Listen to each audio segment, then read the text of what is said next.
दोस्तों आज के इस वीडियो में हम लोग एक ऐसा खतरनाक सेना के बारे में बात करने वाले हैं जो ना तो भारतीय थल सेना है, ना ही भारतीय वायु सेना और ना ही भारतीय नौसेना और ना ही ये सेना हमारे देश के बॉर्डर पर जाकर इस देश की सुरक्षा करते हैं, बल्कि इस सेना का सिर्फ एक ही मिशन है और वो है गोकुलधाम सोसाइटी को सजाना, फूल लगाना, टेंट लगाना और छोटा मोटा प्रोग्राम को आयोजित करना। और सबसे अजीब बात तो ये है, इस फर्जी सेना में जितने भी जवान है उन सबका एज करीब 25-26 साल हो चुका है। अब यूजुअली देखा जाए तो इस एज ग्रुप के लोग या तो जॉब कर रहे होते हैं या फिर स्टार्टअप या फिर अपना खुद का बिजनेस कर रहे होते हैं, लेकिन इस सेना में जितने भी जवान हैं उन सब में से किसी को भी अपना फ्यूचर का कुछ पड़ा ही नहीं है। सबके सब बस एक self proclaimed leader Tipendra Jethalal गड़ा यानी कि टप्पू का इशारे पर नाचते हैं और इस सेना का नाम है पप्पू सेना। अब आप लोग बोलिएगा भाई इसको पप्पू सेना क्यों बोल रहा है, तो इस वीडियो को एंड तक देखिए, आपको पता चल जाएगा कि हम इन सबको पप्पू सेना क्यों बोल रहे हैं। लेकिन इस वीडियो को स्टार्ट करने से पहले हम आप सबको एक छोटा सा डिस्क्लेमर दे देना चाहते हैं।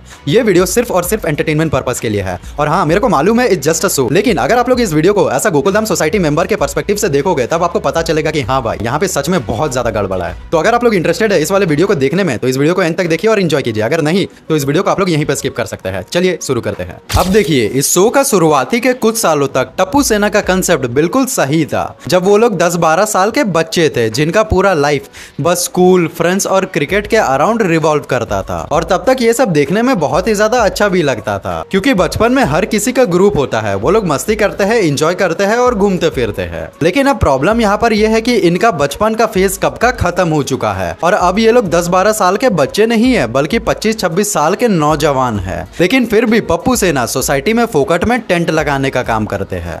अब चूंकि ये शो गड़ा फैमिली पर ज्यादा फोकस करता था, इसीलिए टप्पू खुद को इस फर्जी सेना का लीडर घोषित कर देता है। और अगर ये शो सिर्फ गड़ा फैमिली पर ज्यादा फोकस नहीं करता और न्यूट्रल रहता तो फिर भी टप्पू को ही लीडर बनाया जाता। अब कैसे, चलिए जेठालाल का स्टाइल में समझाते हैं आप सबको। एक छोटा है, एक मोटा है, एक लड़की है, एक अनाथ है, तो बचा कौन? टप्पू, इसलिए वो leader. Are you comedy me? Are you comedy me? और नहीं तो इसके अलावा टप्पू के पास ऐसा कोई खास लीडरशिप क्वालिटी भी नहीं है, वो बस दया, चंपक और उस लुटेरा सुंदरलाल का दम पे स्याना बनता है। और अगर लॉजिकली देखा जाए तो टप्पू का जगह सोनू इस प्लेस को डिजर्व करती है, क्योंकि वो टप्पू से ज्यादा इंटेलिजेंट, डिसिप्लिन्ड और मेच्योर है। लेकिन बड़ी अफसोस की बात है, मेकर्स ने इस फर्जी सेना के बाकी मेंबर्स को सिर्फ और सिर्फ साइड कैरेक्टर बनाकर रख दिया है, जो कि बिना किसी सवाल जवाब किए बस टप्पू के बातों को सुनता है, मतलब एकदम पूरा चमचा जैसा। अगर टप्पू का मुंह से कोई शब्द निकल गया तो वो उन सब का फाइनल डिसीजन बन जाता है। लेकिन सिर्फ स्टार्टिंग का एक एपिसोड में लॉर्ड पिंकू टप्पू का मुंह पर ना बोल देता है, लेकिन फिर भी उसका बात को ज्यादा भाव नहीं दिया जाता। तो पहली बैटिंग मेरी। नहीं टप्पू, पहले तुम बॉलिंग करो। तुम सोसाइटी में नए हो, तुम्हें पता नहीं टप्पू सिर्फ बैटिंग करता है। ये लो बॉल, जाओ बॉलिंग करो, चलो। पप्पू सेना 2015 में कॉलेज में एडमिशन लेते हैं। सोनू आर्ट्स लेकर पढ़ाई करती है क्योंकि उसको प्रोफेसर बनना था, गोली को डॉक्टर बनना था, इसीलिए वो साइंस लेता है, और टप्पू को अपना खानदानी बिजनेस को आगे बढ़ाना था, इसीलिए वो कॉमर्स लेकर पढ़ाई करता है। लेकिन साला सोचने वाली बात तो ये है, आज 2025 चल रहा है लेकिन ये पप्पू सेना का कॉलेज अब तक खत्म ही नहीं हो रहा। पता नहीं कितना पढ़ाई कर रहे ये लोग। MBBS भी 5-6 सालों में कंप्लीट हो जाता है और ये लोग तो पिछले 10 सालों से कॉलेज में अटके पड़े हैं। और अटकेंगे भी क्यों नहीं, ये लोग पढ़ाई से ज्यादा फोकस तो अपना दोस्त का शादी करवाने में लगा देते हैं। अब पप्पू सेना सिर्फ मस्ती नहीं करता है बल्कि साथ ही में अपराध भी करता है, सब के सब क्रिमिनल्स है। अब जैसा कि वो चौकोडे एड वाला एपिसोड में जब गोगी को एड में काम करने का मौका नहीं मिला था, तब वो पप्पू सेना गोगी को टीवी पर लाने के लिए उसको एक खाली फ्लैट में छुपा देते हैं और उसका फोटो को न्यूज चैनल पर दिखाकर उसको फेमस कर देते हैं। अभी अगर वो छोटा सा गोगी जिद करने लग जाए कि टप्पू मेरे को एक बार जहर टेस्ट करके देखना है, तो ये पप्पू सेना उसको जहर भी टेस्ट करवा देगा। कोई भरोसा नहीं इन सब का।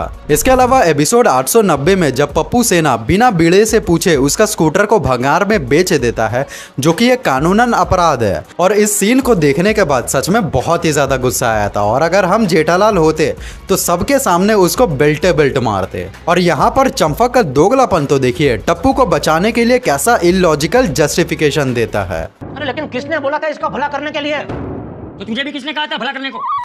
भूल गया जीवला के बछड़े को? एक रात जीवला के पिताजी आंगन में खटिया पे सोए थे और बाजू में रस्सी से एक बछड़ा बंधा हुआ था, तो आधी रात को जाकर इसने बछड़े की रस्सी खोल दी वो लोग बछड़े ने यहाँ वहाँ कूदा करके वो झिवला के पिताजी को खटिया से नीचे गिरा दिया। बेचारे झिवला के पिताजी की हड्डी टूट गई। कोई सेंस है इस बात की?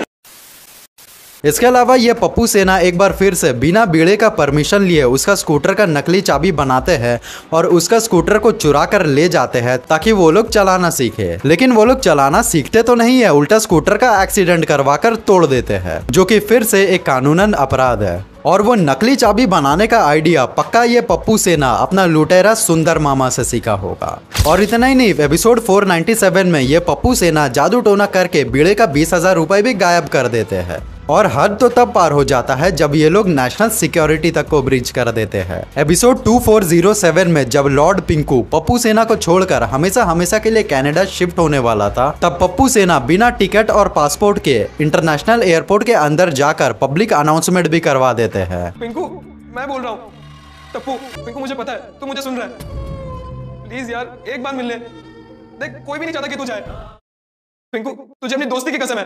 लेकिन इन सब में से एक क्राइम ऐसा था जो कि अगर पप्पू सेना शो में नहीं बल्कि अगर रियल लाइफ में करते तो उन सबको कोई पनिशमेंट या फिर जेल नहीं होता, बल्कि उन सब का ऊपर का टिकट कट जाता। और वो था ये वाला क्राइम।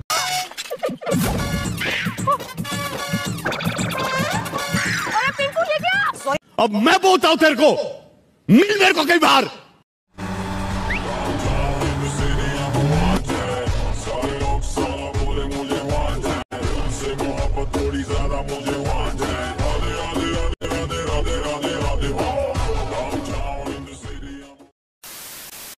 अब हम ऐसा बिल्कुल भी नहीं बोलेंगे कि हम लोग टप्पू सेना को देखकर कभी एंजॉय किए ही नहीं। हाँ, जब वो लोग अपना स्कूल लाइफ में थे तब देखने में बहुत ज्यादा मजा भी आता था, लेकिन वही आज का टाइम है उनका क्रिंज हरकतों को देखकर हमें स्किप करना पड़ता है। और पता नहीं शो के मेकर्स को ऐसा क्यों लगता है कि पप्पू सेना जो हरकत आज से ठीक 15 साल पहले करते थे वही हरकत वो लोग अगर आज भी करेंगे तो ऑडियंस उनसे रिलेट कर पाएंगे। बस इन सब का एज बढ़ गया है, लेकिन अंदर से अभी भी ये लोग बच्चा बुद्धि है।